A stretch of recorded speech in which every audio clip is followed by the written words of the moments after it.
ನಿರ್ಮಾಣ ಸಮಿತಿ ಸದಸ್ಯರು ಎಲ್ಲ ಕಡೆಯಿಂದ ನಿಮಗೆ ನಮಸ್ಕಾರ. ನಿಮಗೀಗಾಗಲೇ ತಿಳಿದಿದೆ, ನಮ್ಮದೊಂದು ಸ್ವಸ್ಥ ಸಮಾಜ ನಿರ್ಮಾಣ ಸಮಿತಿಯನ್ನು ಮಾಡಿಕೊಂಡು ಹಲವಾರು ಸಮಾಜಮುಖಿ ಕಾರ್ಯಗಳನ್ನ ಮಾಡ್ಕೊಂಡು ಬಂದಿದ್ದೀವಿ. ಅದೇ ರೀತಿ ಕಳೆದ ಮಾರ್ಚ್ 3ನೇ ತಾರೀಕು ಕೊಯಮತ್ತೂರು ಅರವಿಂದ್ ಕಣ್ಣಿನ ಆಸ್ಪತ್ರೆ ಅವರ ಸಹಯೋಗದೊಂದಿಗೆ ಇಲ್ಲಿ ಕಣ್ಣಿನ ತಪಾಸಣಾ ಶಿಬಿರ ಮತ್ತು ಉಚಿತವಾಗಿ ಏನು ಶಸ್ತ್ರಚಿಕಿತ್ಸೆಯನ್ನು ಮಾಡಿಸಿದ್ದು. ಅವತ್ತು ಸುಮಾರು 100 ಜನದ ಮೇಲೆ ಸಮಯದ ಅಭಾವದಿಂದ ವಾಪಸ್ ಹೋಗಿದ್ರು. ಮತ್ತು ಆಪರೇಷನ್ ಮಾಡಿಸೋದಕ್ಕೂ ಸುಮಾರು ಜನ ಮನೇಲಿ ಹೇಳಿ ಬಂದಿಲ್ಲ ಅಂದರೆ 22 ಜನನೇನೋ ವಾಪಸ್ ಹೋದ್ರು. ಈಗ ಏನು ಅವತ್ತು 41 ಜನಕ್ಕೆ ಆಪರೇಷನ್ ಮಾಡಿಸಿದ್ದು ಕಣ್ಣಿಂದು, ಅವರಿಂದೆಲ್ಲ ಒಳ್ಳೆ ಪಾಸಿಟಿವ್ ಫೀಡ್ಬ್ಯಾಕು ಬಂದು ರಾಮನಾಥಪುರದಲ್ಲಿ ಇಟ್ಕೊಂಡಿದ್ದೀವಿ. ಭಾಗ್ಯಶ್ರೀ ಕಲ್ಯಾಣ ಮಂಟಪದಲ್ಲಿ ಮೇ 15ನೇ ತಾರೀಕು ಕಣ್ಣಿನ ತಪಾಸಣಾ ಶಿಬಿರ ಮತ್ತು ಯಾರಿಗೆ ಶಸ್ತ್ರಚಿಕಿತ್ಸೆ ಅವಶ್ಯಕತೆ ಇದೆ, ಯಾರು ಫಿಟ್ನೆಸ್ ಪಾಸ್ ಆಗ್ತಾರೆ ಅವ್ರಿಗೆ ಕೊಯಮತ್ತೂರಿಗೆ ಅದೇ ದಿನ ಕರ್ಕೊಂಡು ಹೋಗಿ ಭಾನುವಾರ ವಾಪಸ್ ಕರ್ಕೊಂಡ್ಬರ್ತೀವಿ ಶಸ್ತ್ರಚಿಕಿತ್ಸೆ ಮಾಡಿಸಿ. ಹಾಗಾಗಿ ಯಾರ್ಯಾರಿಗೆ ಅವಶ್ಯಕತೆ ಇದೆ ಸ್ವಸ್ಥ ಸಮಾಜ ನಿರ್ಮಾಣ ಸಮಿತಿ ವತಿಯಿಂದ ನಮ್ಮ ಅರ್ಕಲಗೂಡು ತಾಲೂಕಿನಲ್ಲಿ ಹಲವಾರು ಸಮಾಜಮುಖಿ ಕಾರ್ಯಕ್ರಮಗಳನ್ನ ಹಮ್ಮಿಕೊಂಡು ಬಂದಿದ್ದೀವಿ.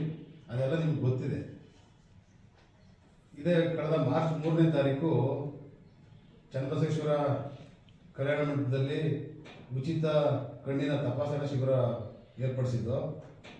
ಸುಮಾರು 41 ಜನಕ್ಕೆ ಶಸ್ತ್ರಚಿಕಿತ್ಸೆಯನ್ನು ಕೂಡ ಮಾಡಿದ್ದು. ಕಣ್ಣಿಂದು ಕೊಯಮತ್ತೂರು ಕರ್ಕೊಂಡೋಗಿ ಶಸ್ತ್ರಚಿಕಿತ್ಸೆ ಮಾಡಿಸಿ ಕರ್ಕೊಂಡು ಬಿಟ್ಟಿದ್ದೀವಿ. ಮತ್ತು ಅವತ್ತು ಸುಮಾರು 100 ಜನದ ಮೇಲೆ ಸಮಯದ ಅಭಾವದಿಂದ ತಪಾಸಣೆ ಮಾಡಿಸ್ಕೊಳಕ್ಕಾಗದೆ ವಾಪಸ್ ಹೋದ್ರು. ಅದೇ ರೀತಿ 22 ಜನ ಶಸ್ತ್ರಚಿಕಿತ್ಸೆಗೆ ಅರ್ಹರಿದ್ದರು, ಆದರೆ ಮನೆಗೆ ಹೇಳಿಲ್ಲ, ಸಡನ್ ಇದಾಯಿತು ಅಂತೇಳಿ ಅವರು ವಾಪಸ್ ಹೋದರು. ಹಾಗಾಗಿ ಮತ್ತು ಕೆಲವರು ಫಿಟ್ನೆಸ್ ಪಾಸ್ ಆಗದೇನೂ ಸುಮಾರು ಜನ ವಾಪಸ್ ಹೋಗಿದ್ದಾರೆ. ಮತ್ತು ಹೋಗಿ ಯಾರ್ಯಾರು ಶಸ್ತ್ರಚಿಕಿತ್ಸೆ ಮಾಡಿಸ್ಕೊಂಡು ಬಂದರೂ ಅವರಿಂದ ಏನು ಉತ್ತಮ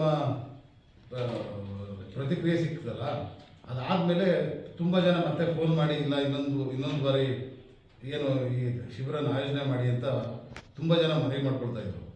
ಹಾಗಾಗಿ 2 ತಿಂಗಳೊಳಗೆ ಇನ್ನೊಂದು ಬಾರಿ ಇದೇ ಮೇ 15ನೇ ತಾರೀಕು ಭಾಗ್ಯಶ್ರೀ ಕಲ್ಯಾಣ ಮಂಟಪ ರಾಮನಾಥಪುರ, ಯಾಕೆಂದರೆ ಅಕ್ಕಲಗೂಡಲ್ಲಿ ಹೊಸತಿ ಮಾಡಿದ್ದು ಇನ್ನೊಂದು ಭಾಗದ ಜನಗಳಿಗೂ ಅನುಕೂಲ ಆಗಲಿ ಅಂತೇಳಿ ರಾಮನಾಥಪುರದ ಭಾಗ್ಯಶ್ರೀ ಕಲ್ಯಾಣ ಮಂಟಪದಲ್ಲಿ ಮೇ 15ನೇ ತಾರೀಕು ಮತ್ತೊಮ್ಮೆ ಈ ಉಚಿತ ಕಣ್ಣಿನ ತಪಾಸಣಾ ಶಿಬಿರವನ್ನು ಏರ್ಪಡಿಸಿದ್ದೀವಿ. ಆ ದಿನ ಯಾರ್ಯಾರು ಈಗ ಅವಶ್ಯಕತೆ ಇದೆ, ಕಣ್ಣಿನ ಶಸ್ತ್ರಚಿಕಿತ್ಸೆ ಅವಶ್ಯಕತೆ ಇದೆ, ಅವ್ರನ್ನ ಫಿಟ್ನೆಸ್ ಪಾಸ್ ಆದರೆ ಅವ್ರನ್ನ ಕೊಯಮತ್ತೂರಿಗೆ ಅದೇ ದಿನ ಕರ್ಕೊಂಡು ಹೋಗಿ ಅವ್ರಿಗೆ ಶಸ್ತ್ರಚಿಕಿತ್ಸೆ ಮಾಡಿಸಿ ಭಾನುವಾರ ಕರ್ಕೊಂಡು ಬಂದು ವಾಪಸ್ ಬಿಡ್ತೀವಿ. ಇದು ಯಾವುದೇ ಶಸ್ತ್ರಚಿಕಿತ್ಸೆಗೆ ಯಾವುದೇ ರೀತಿಯ ಚಾರ್ಜ್ಗಳಿರೋದಿಲ್ಲ, ದುಡ್ಡಿಲ್ಲ, ಎಲ್ಲ ಉಚಿತ. ಒಂದೇನು ಅಂದರೆ ಕನ್ನಡಕ ಮಾತ್ರ ಉಚಿತವಾಗಿ ಕೊಟ್ಟರೆ ದುರುಪಯೋಗ ಆಗುತ್ತೆ ಅಂತೇಳಿ ರಿಯಾಯಿತಿ ದರದಲ್ಲಿ, ಅಂದರೆ 200 ರೂಪಾಯಿ ಇಟ್ಟಿರ್ತಾರೆ ಅಷ್ಟೇ.